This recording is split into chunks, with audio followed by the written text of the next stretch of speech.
کہ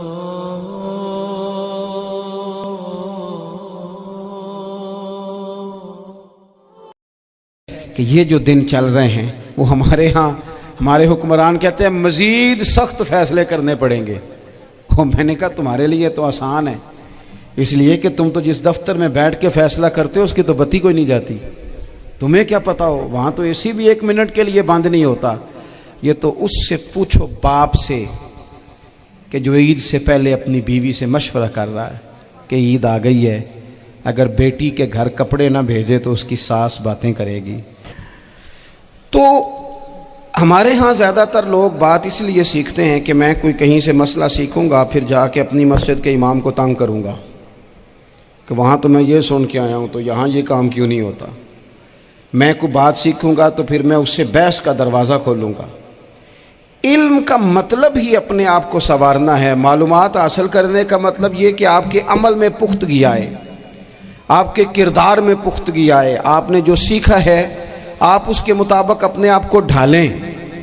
مسلم شریف میں موجود ہے، نبی پاک صلی اللہ علیہ وسلم نے دعا مانگی ہے، اے اللہ میں اس علم سے تیری پناہ مانگتا ہوں جو علم تو ہو پر نفع والا نہ ہو۔ جس بندے کے علم نے اسے نفع نہیں دیا، وہ کچھ سیکھ نہیں سکا اس سے، تو اس کا علم کسی کو کیا نفع دے گا۔ جب خود سے اس نے، اور صوفیہ کرام تو فرماتے ہیں کہ جو لوگ بڑی معلومات حاصل کر لیں، بڑی باتیں سیکھ لیں، پنچایت میں کسی کو بولنے نہ دیں، گھر میں کسی کو بولنے نہ دیں، بہت سارے لوگ تو علماء کو بھی مشورہ دیتے ہیں، بڑی باتیں کرے لیکن عمل کے لحاظ سے بندہ زیرو ہو تو اہل دل فرماتے ہیں اس کی صحبت سے بچو۔ اسے بڑا پتہ ہے، بڑی باتیں آتی ہیں، بڑی باتیں آتی ہیں، بڑی باتیں کرتا ہے، لیکن گفتگو کی حد تک تو بہت بڑا ہے، عمل کے معاملے میں صفر ہے۔ بہت سارے لوگ مسجد کے حجرے میں میٹنگ ہو رہی ہوتی ہے اور وہ لمبی لمبی دلیلیں اور مشورے دے رہے ہوتے ہیں، نماز کا ٹائم آ جائے تو اٹھ کے چلے جاتے ہیں، کہتے ہیں میں اپنے محلے دی مسیتیں پڑھنی۔ کئیوں کو کام یاد آ جاتا ہے۔ فرمایا کہ شخص کے پاس معلومات بڑی ہوں لیکن عمل کے معاملے میں بندہ زیرو ہو تو اسے بچنا کیوں؟ اس لیے کہ اگر پڑھا لکھا آدمی بے عمل ہونا تو وہ اپنی بے عملی پر بھی دلیلیں پیش کرتا ہے۔ وہ کہتا ہے میں یہ کام نہیں کرتا تو یہ میرے پاس دلیل ہے، وہ تو بے عملی کو بھی مزین کر دے گا معاذ اللہ۔ تو دینی تعلیم ایک تو حاصل اس لیے کریں کہ ہم نے اپنے آپ کو سنوارنا ہے، اور دوسرا علم کا شوق طبیعت میں ہو۔ دیکھیں نا، اللہ کے حبیب صلی اللہ علیہ وسلم نے فرمایا ہے کہ جو علم کے رستے پہ چل پڑا وہ جنت کے رستے پہ چل پڑا ہے۔ جمعوں میں، محفلوں میں کانوں کے ذائقے کے لیے نہ آئیں، اس لیے آئیں کہ میرے علم میں، میرے عمل میں یہ کوئی اضافے کی بات بنے گی، میں کوئی نصیحت حاصل کروں گا تو میرے دل کا زنگ اترے گا۔ ہمارے ہاں یہاں لوگ مزے کے لیے آتے ہیں اور آج کل لوگ فوٹو کے لیے آتے ہیں۔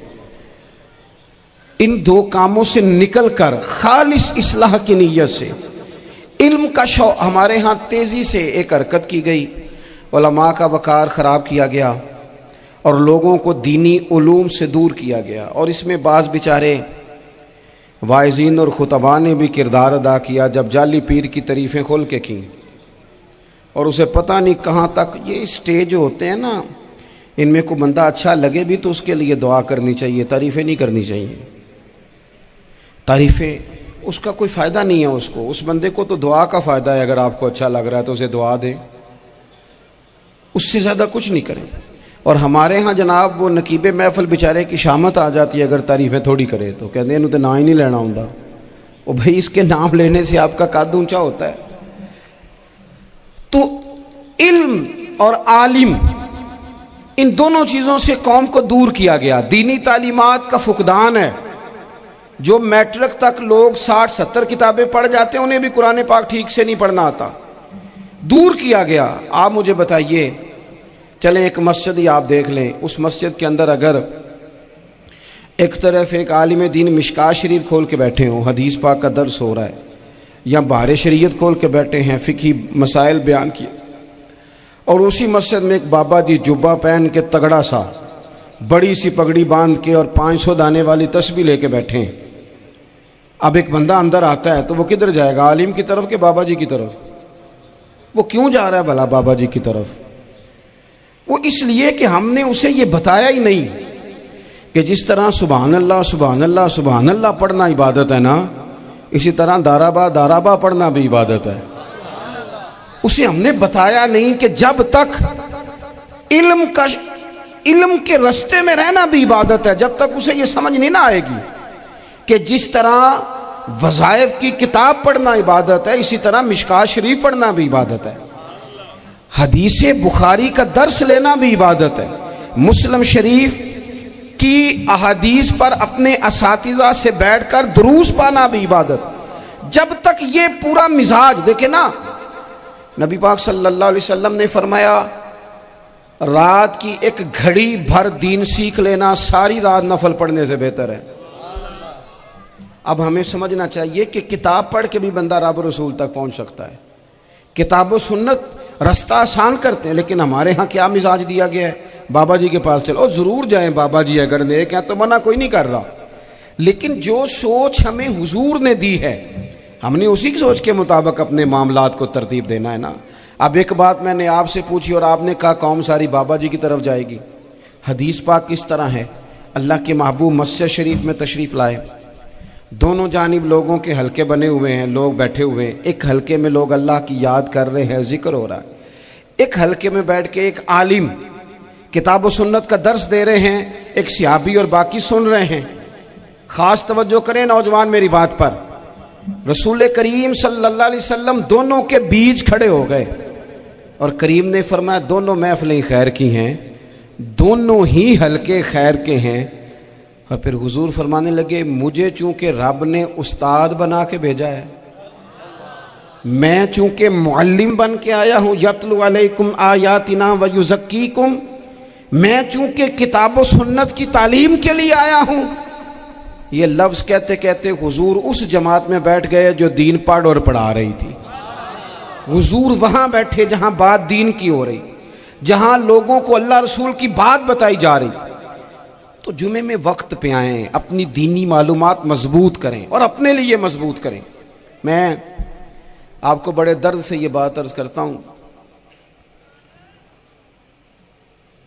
اگر دن میں 100 لوگ مسئلہ پوچھتے ہیں نا شریعت کا، تو ان میں 95 لوگ وہ ہوتے ہیں جو طلاق کا مسئلہ پوچھتے ہیں۔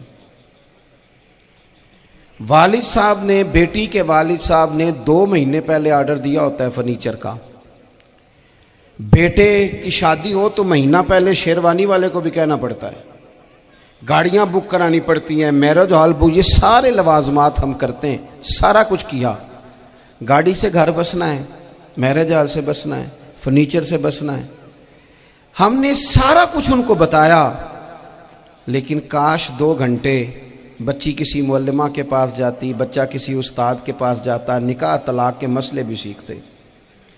میں دعوے سے کہتا ہوں اگر ہمیں پتہ چل جائے کہ 3 طلاقیں اکٹھی نہیں دینی چاہیے، کیونکہ دے دیں تو ہو جاتی ہیں، اگر ہمیں سمجھ آ جائے کہ نہیں دینی چاہیے، یہ مسئلہ بیان ہو، اور یہ والے مسئلے ہم محفلوں میں بھی نہیں بیان کر سکتے، اس لیے کہ لوگ کہیں گے مسئلہ تو وہ بیان کریں گے، اس پہ نعرے لگیں گے، آپ قوم کو یہ کیا بتا رہے ہیں، یہ تو چھوٹا عالم بتاتا ہے معاذ اللہ اس طرح کی باتیں، تو بڑی بڑی کوئی نقطے کی بات بتائیں۔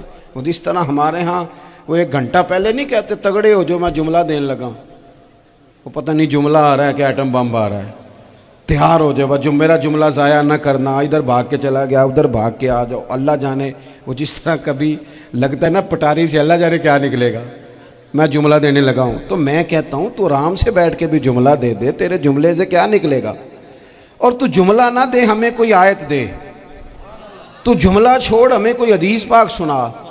یعنی ہر نقیب، ہر خطیب، ہر نعت خواہ اٹھ کے کہتا ہے سارا قرآن ہی حضور کی تعریف ہے۔ اور بھئی اگر سارا قرآن حضور کی تعریف ہے تو چند آیتیں پڑھ دے، پھر تو بھی تو نے پڑھی تو ایک بھی نہیں، اور تو کہتا جا رہا ہے سارا قرآن ہی حضور کی تعریف ہے۔ یہ والی تعریف بھی تو سنانا قوم کو، جو یہ بچے ان کے استاد انہیں سکھا رہے ہیں اور یہ سیکھ رہے ہیں، اس طرف بھی تو سفر کریں۔ تو میرے عزیز، اگر لوگوں کو مسائل کا پتہ چلے تو سینکڑوں گھر بچ جائیں تباہ ہونے سے، بڑے بڑے گھر بچ جائیں، لیکن مسائل نہیں آتے۔ میرے پاس مسئلہ پوچھنے کے لیے کچھ لوگ آ گئے تو 4-5 سال کا بچہ بھی تھا جس کے والد نے غصے میں اپنی بیوی کو 3 طلاقیں دی تھی. تو چھوٹا سا بچہ، کپڑے بھی پھٹے پرانے، اور حالت بتا رہی تھی کہ غریبی ہے. تو جب میں نے مسئلہ بتایا کہ 3 طلاقیں ہو گئی ہیں تو واپس جانے لگے، تو بچہ مجھ سے کہتا ہے، دیہاتی آدمی تو کہنے لگا، مولوی صاحب میری اماں تے نانی کہنی اسن پوچھ کے آئی آپ کہ ہن اسی لہدا لہدا ہی رہنا ہے. تو اس بچے کی نونہال کی وہ کیفیت دیکھی تو میں رو پڑا. میں نے کہا یار یہ بچہ بیچارہ ماں باپ کے ہوتے ہوئے یہ یتیموں جیسی زندگی گزارے گا کیونکہ باپ نے طلاق دے دی. کس طرح مسائل نہیں بتائے لوگوں کو، تعلیم سے آگاہی نہیں کیا. اور اس میں بہت بڑا ظلم ہے ان لوگوں کا بھی جو جنازے پہ کھڑے ہو کے تو کہہ دیتے ہیں، میری طرح کے لوگ اچھے علماء کی بات نہیں کرتا، وہ کہہ دیتے ہیں دیکھو جن لوگوں کو جنازہ نہیں آتا. بھئی آپ نے کس دن عشاء کے بعد کلاس لگائی تھی جنازہ سکھانے کی؟ یہ تو آپ نے کہہ دیا لوگوں کو قرآن جی ٹھیک نہیں آتا. تو یہاں تو بیچاری بیبیاں جن کو صحیح پڑھنا نہیں آتا وہ مشن بنا لیتی ہیں کہ میں نے اتنے 100 کو قرآن پاک پڑھانا ہے، بیوہ ہو گئی ہوں، طلاق یافتہ ہو گئی ہوں، ساری زندگی قرآن پڑھاؤں گی. ہم کیوں یہ مشن نہیں بناتے؟ کیوں اس طرف سفر نہیں کرتے؟ ایک تو دینی معلومات میں، دینی علوم میں اپنے آپ کو لگائیں اور ذوق پیدا کریں کہ جو چیزیں مجھے نہیں آتی میں نے وہ سیکھنی ہے، جو معاملات مجھے نہیں آتے میں نے ان کی طرف سفر کرنا ہے. ایک تو اپنا یہ مزاج بنائیں. اور جب آپ دینی علوم سیکھتے ہیں تو پتہ ہے کون سا منظر قائم ہوتا ہے؟ منظر وہ بنتا ہے کہ حضرت ابو ہریرہ بھی دین سیکھا کرتے تھے، حضرت عبداللہ ابن عمر بھی اصحاب صفہ میں رہا کرتے تھے، حضرت انس بن مالک بھی رہا کرتے تھے. اور ایسا منظر بنتا ہے کہ حضرت سیدہ خدیجہ الکبریٰ رضی اللہ تعالیٰ عنہ فرماتی ہیں سیدہ فاطمہ حضور کی گود میں بیٹھی ہوتی تھی اور نبی پاک سے باتیں پوچھتی تھی اور حضور انہیں بتا رہے ہوتے تھے. سیدہ عائشہ حضور سے دین کی باتیں پوچھتی. چوتھا حصہ ہماری فقہ کے اصول حضرت فاطمہ کی، حضرت عائشہ صدیقہ کی مرویات پر مبنی ہیں. اگر ہماری بچیاں چھوڑ دیں ڈائجسٹ پڑھنا، چھوڑ دیں ادھر ادھر کی مووی دیکھنا اور وہ کتاب و سنت پر آ جائیں تو بہت سارے مسائل ایسے ہیں جو الجھنے سے پہلے ہی سلجھے ہوئے ہوں. دینی تعلیم کا مزاج اور ذوق. اور دوسری آیہ کریمہ میں نے تلاوت کی، اللہ کریم نے قرآن مجید میں فرمایا یا ایھا الذین آمنوا قوا انفسکم واہلیکم نارا، اے ایمان والو خود بھی دوزخ کی آگ سے بچو اور اپنے گھر والوں کو بھی بچاؤ. او والد، وہ ماں جو بچوں کو بھوک سے بچانے کے لیے محنت کرتی ہے، ان کو مایوسی سے بہت سارے ماں باپ ایسے ہوتے ہیں جن کے پاس کپڑے لینے کے پیسے نہیں ہوتے عید پہ. کیوں؟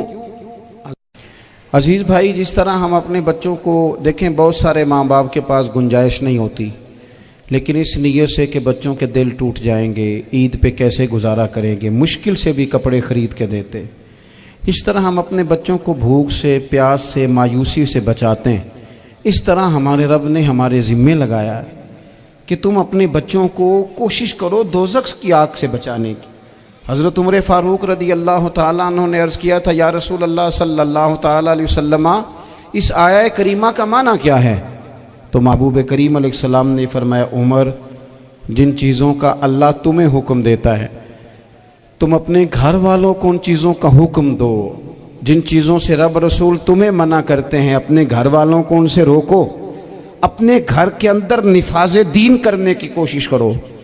میرے بھائی، بہت زیادہ آزمائش ہے ہمارے گھروں میں، بے چینیاں ہیں، اضطراب ہے، بچوں میں سختی ہے، بہن بھائی ایک دوسرے کے ساتھ لڑتے ہیں، مزاجوں میں تلخی آ گئی. کیوں بھلا؟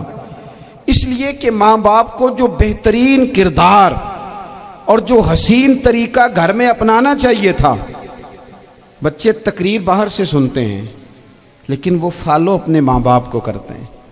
اگر ماں باپ میں حوصلہ ہو، صبر ہو، اطمینان ہو، خودداری ہو، تھوڑے پر گزارا کرنے کا مزاج ہو. دیکھیں نا، آج ڈپریشن ہے، ٹینشن ہے، پینکس اٹیکس ہیں، بڑی ساری چیزیں آ گئی ہیں. کیوں بھلا؟ صبر نہیں، تحمل نہیں، بردباری نہیں. آزمائے. ایک دن ایک بچہ میرے پاس آ گیا مدرسے کا اور آ کے وہ رونے لگا. میرے گھر والے کہنے لگے کھانا چھوڑ دیں، پہلے اس کی بات سن لے. میں نے کہا پتر کیا ہوا؟ کسی نے مارا ہے؟ کسی استاد نے؟ کہنے لگے نہیں حضرت،